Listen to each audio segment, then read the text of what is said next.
I took this job because I needed the solitude. The fire lookout tower, perched high above the endless Montana wilderness, promised exactly that.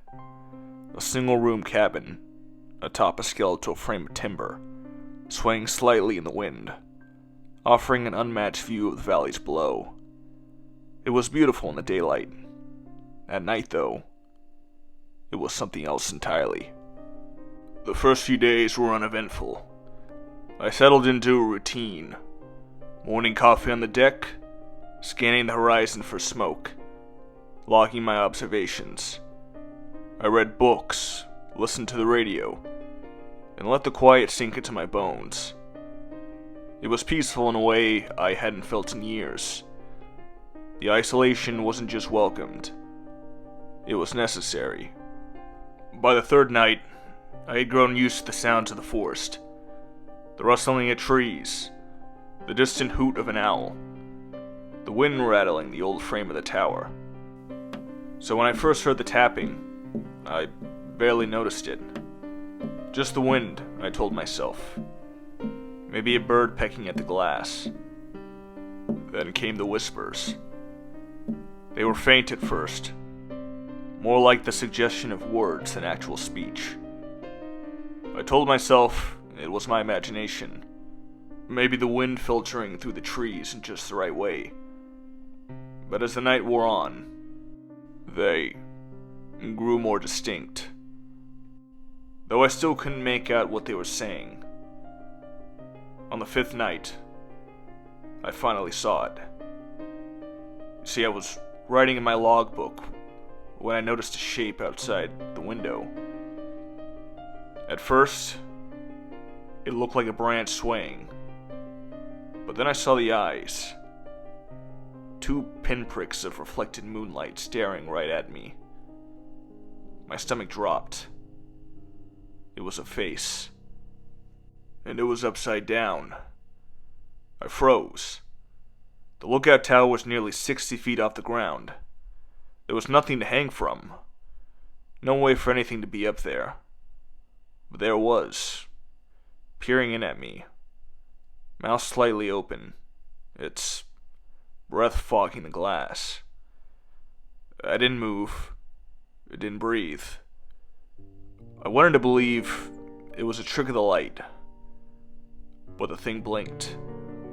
I scrambled back, knocking over my chair. The figure lingered, head tilting in an unnatural, jerky motion. Then without a sound, it dropped out of sight. The next morning, I found footprints in the dirt below the tower. They definitely weren't human. They weren't even animal. They were elongated, twisted, like a person had been walking on all fours, but their limbs bent the wrong way. I called it in. But what was I supposed to say? That I saw something impossible? The dispatcher humored me, told me to log it, and suggested I might be tired. That night, I locked the door. I kept the lantern burning, even though it made shadows dance in the corners. Hours passed, and nothing happened. Just the wind, the creak of the old wood, and my own heartbeat in my ears. I almost convinced myself I had imagined the whole thing. Then, just past midnight, the whispers started again. Closer this time. I clenched my teeth, refusing to acknowledge them. But then came that tapping. Not on the window this time. On the trapdoor beneath my feet. The only way up the tower was the staircase. The trapdoor was the last barrier between me and whatever was outside. The tapping turned to scratching. A slow, deliberate scraping of nails against the wood. And the voice came. Not a whisper anymore. Ragged, breathy mimicry of my own voice. "Let me in." I squeezed my eyes shut, pressing my back against the far wall.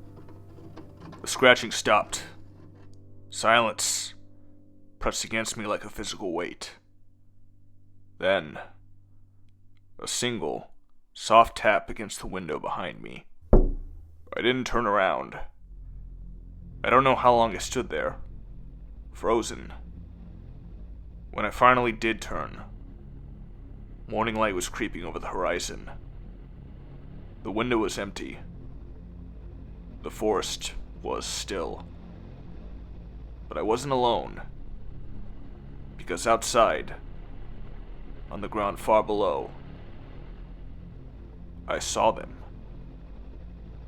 Dozens of figures, standing among the trees, staring up at me, and every single one of them was upside down. Then they moved. Not like people walking, like puppets yanked by invisible strings. Their heads lolled, arms jerked unnaturally, but they were getting closer, creeping toward the base of the tower. Then came the sound, deep, resonant, like wood groaning under immense pressure. The tower shuddered. Something was pushing against it. I could feel it swaying as the wood seemed to crack violently at every joint. It doesn't make sense why it did it, but I left. My feet were moving for the door while my brain screamed at me to stop them. It was as if I was stuck in autopilot, a helpless passenger watching the plane taking a nosedive to the ground. I grabbed my flashlight and wrenched the trapdoor open, descending the stairs 2 at a time.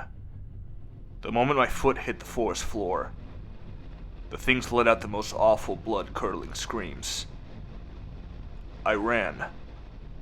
The forest was a maze of darkness and shifting shadows. I could hear them moving, branches snapping, leaves rustling, the ragged breathing impossibly close. I didn't look back. I couldn't. Every instinct screamed at me just to run. Then I saw the road. A single narrow path cutting through the trees. I sprinted towards it, lungs burning, legs screaming in protest. The figures were right behind me, their movements erratic, inhuman. Then, headlights. Oh, thank God. A truck. A lone driver on an empty road. I ran straight into its path, waving my arms frantically. The vehicle screeched to a halt, and the driver, an old man with wide, startled eyes, popped open the door. I didn't hesitate. I dove inside, gasping, screaming at him to drive. He didn't ask questions. He just hit the gas, tires kicking up gravel as we sped down the road. I risked one final glance out the back window. The figures had stopped at the edge of the road, standing motionless, just watching us go. I made it home. I locked my doors. I haven't gone back to the forest. It's been weeks. But I know it isn't over. Because as I sit here typing this at home, I hear a soft, familiar tap on the window behind me.